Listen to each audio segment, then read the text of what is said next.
जय श्री राम दोस्तों। मॉर्निंग की शुरुआत हो चुकी है प्रभु श्री रामचंद्र जी का नाम लेके। जय श्री राम। श्री गुरु चरण सरोज रज निज मन मुकुर सुधारी, बरनऊ रघुवर विमल जशु जो दायक फल चाली। चलिए, मॉर्निंग की शुरुआत तो प्रभु श्री रामचंद्र जी से डेली होती है हमारी।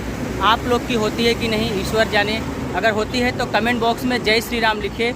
चलिए, जैसा कि नवरात्रि का फेस्टिवल आ रहा है, नवरात्रि अभी थोड़े ही दिन के पहले जो है वह श्री गणेश महोत्सव उत्सव जो है वह चला गया और अभी चल रहा है पितृपक्ष। और पितृपक्ष खत्म होते ही माँ दुर्गा, माँ आदि शक्ति, माँ आदि भवानी जगत जननी का आगमन हो जाएगा इस पृथ्वी लोक में।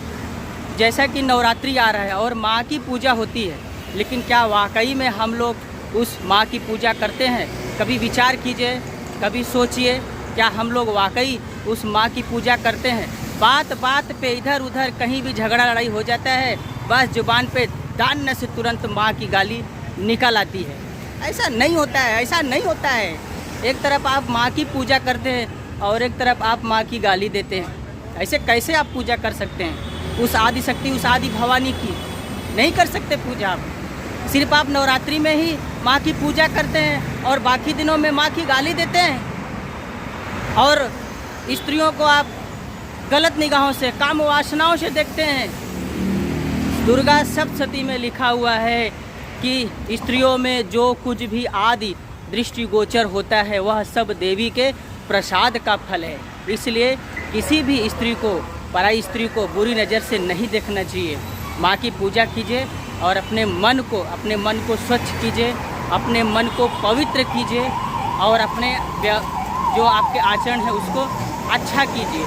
चलते हैं, अभी काम पे निकला हूँ। अभी सुबह सुबह, कल बहुत रात में बारिश था, जोरों की बारिश था और हम फंस गए थे, ऑफिस में फंस गए थे। करीब 1.5-2 घंटे बारिश एकदम झमाझम हुआ था, छाता भी नहीं लिए थे और फंस गए थे। तो चलते अभी काम पे निकलते हैं, चलते प्रभु श्री हनुमान जी के दर्शन करते हैं। याद रखिए दोस्तों, हमेशा याद रखिए, कभी भी कैसी भी परिस्थिति, कैसी भी स्थिति क्यों ना आए, लेकिन माँ की गाली मत दीजिए।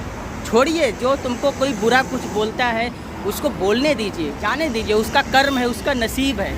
हम अपना जुबान, हम अपना व्यवहार क्यों खराब करें कुछ छोटे से सेकंड और पल के लिए? चलते हैं, प्रभु श्री हनुमान जी का आशीर्वाद लेते हैं।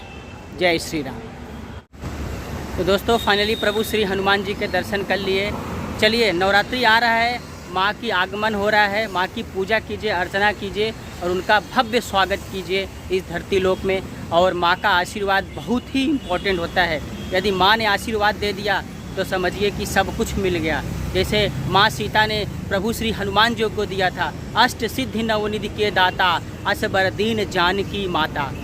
माँ की पूजा कीजिए, माँ की अर्चना कीजिए और माँ का आशीर्वाद लीजिए। माँ की गाली मत दीजिएगा, ये बात हमेशा याद रखिए। चलिए, जय श्री राम।